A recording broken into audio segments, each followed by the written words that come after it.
Welcome to Like Mother, Like Daughter. Or Or not. not. This is a podcast series for daughters with tiger moms. We wouldn't want to talk about Yeah. it and we would just be a little angry. We both felt misunderstood, I think. And I guess, how do we share what really changed, like our turning point?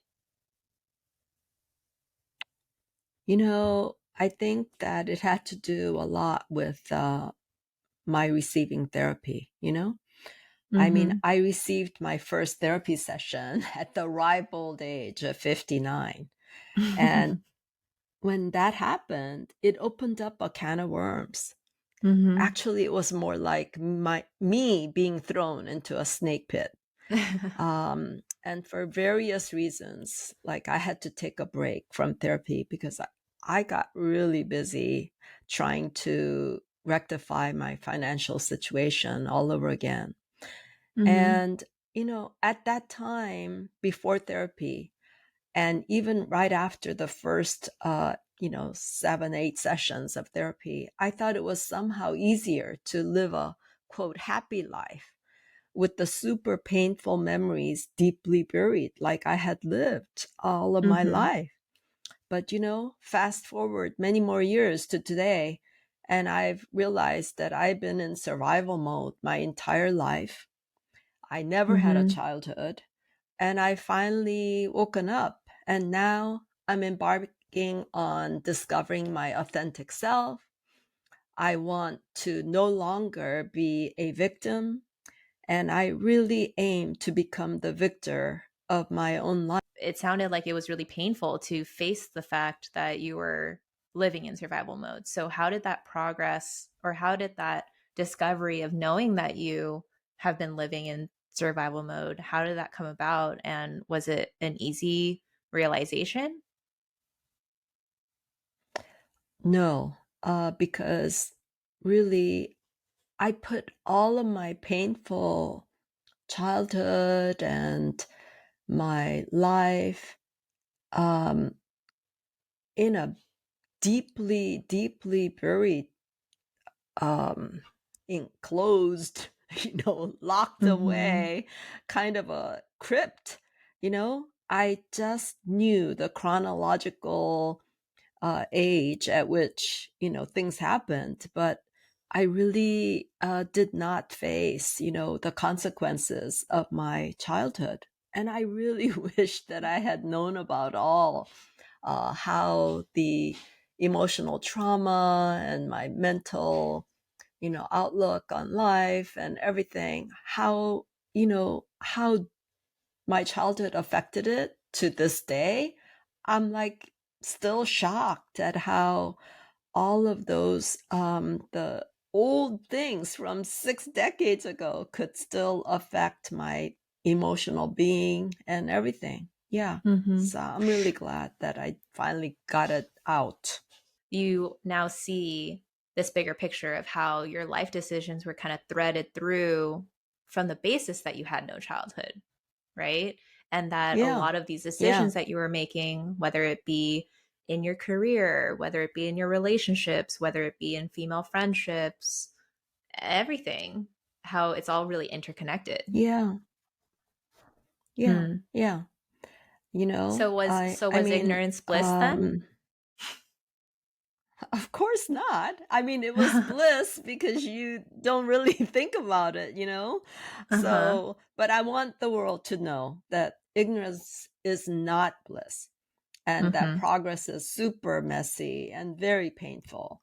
But, I remember you once mentioning to me, Mom, why do you always need me to, like, what was the word? Like, affirm you? Why do Mm-hmm. you need so much affirmation and stuff? And, Mm-hmm. it wasn't until I received therapy that I realized that it's because I never received love in my childhood, and that Mm-hmm. I always tried so hard to be a perfectionist. I became one because Mm-hmm. I was in such need of being told that, I was a good girl. That was the only Mm-hmm. way that I could get affirmations. So, Mhm. I mean, who would ever think that you would still need affirmations because you never got it when you were, a child. But Right. I know. Yeah.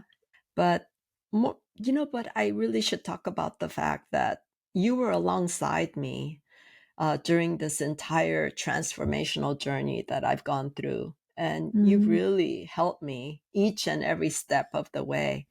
And I've really become very reliant on your opinions.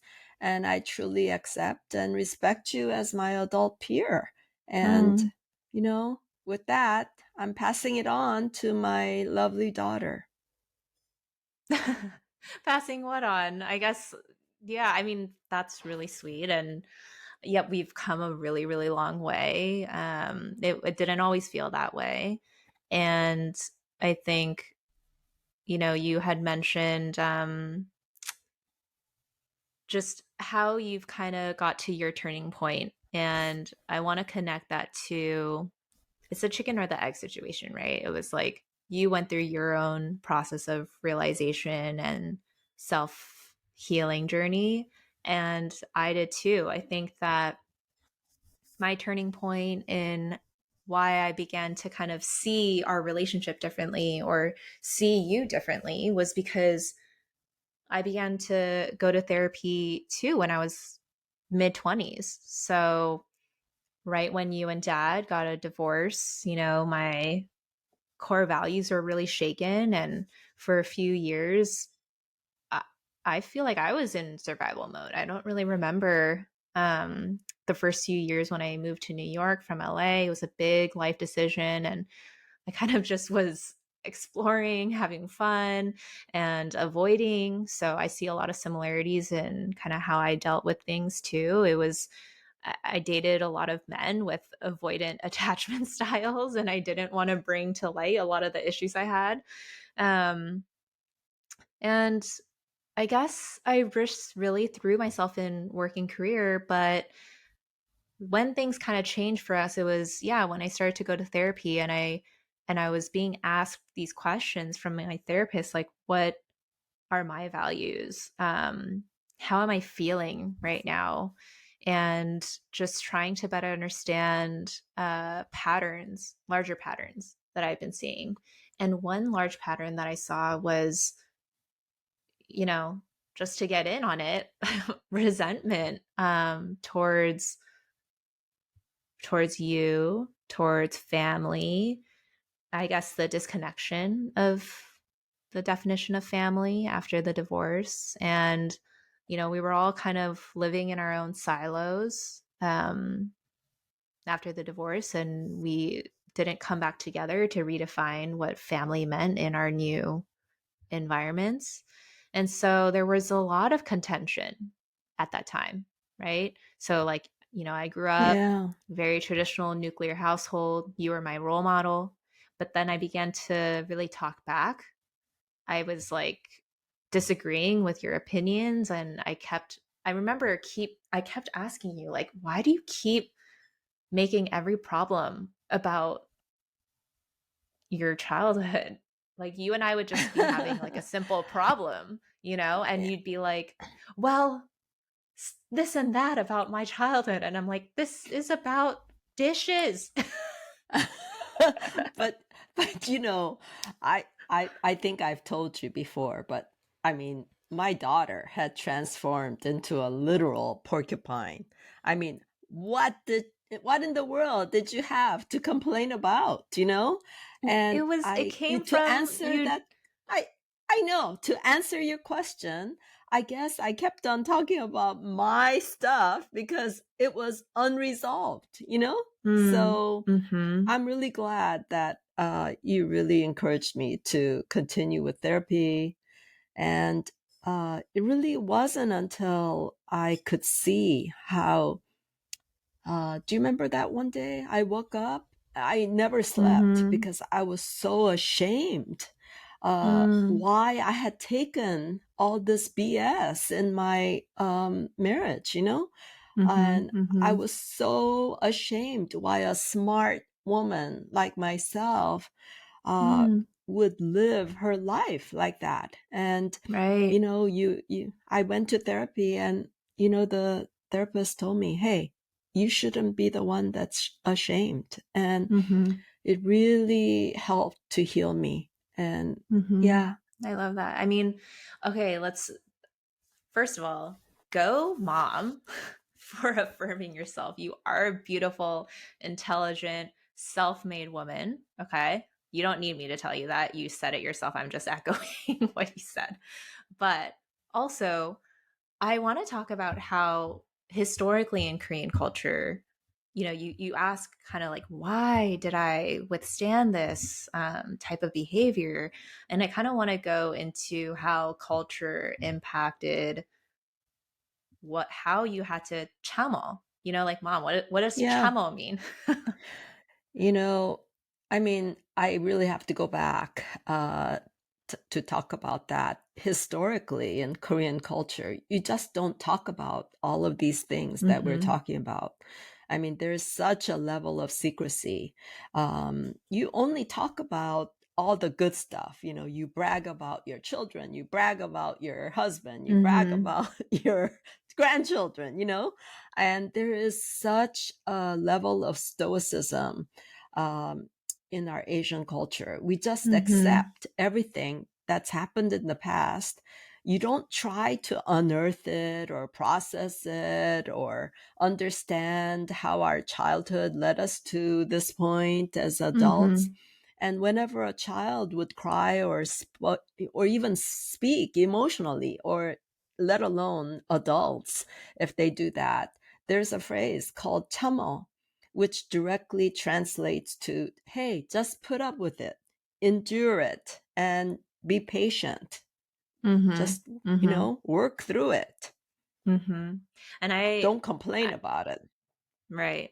And I remember hearing chamo a lot as a kid. So I think,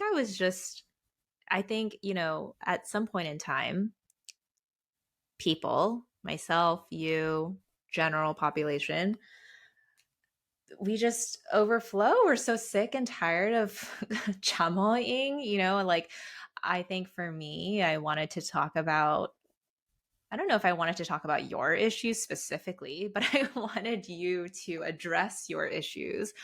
And so that I didn't have to be kind of the sounding board for you to kind of have these really painful recollections of your past memories. And so I think that was what made you feel like they were daggers, like I was, I kind of saw how your lack of childhood and those painful memories kept coming up for you. And I was reading a lot of books about psychological impacts or physiological impacts of trauma. And I was like, wow, you're really brought back to the past, triggered. You're triggered, you know? Yeah, I'm really sorry for using you as my sounding board, but you have to realize I didn't have anyone else to be my sounding board. Mm-hmm. Um, you grew up to be this super um,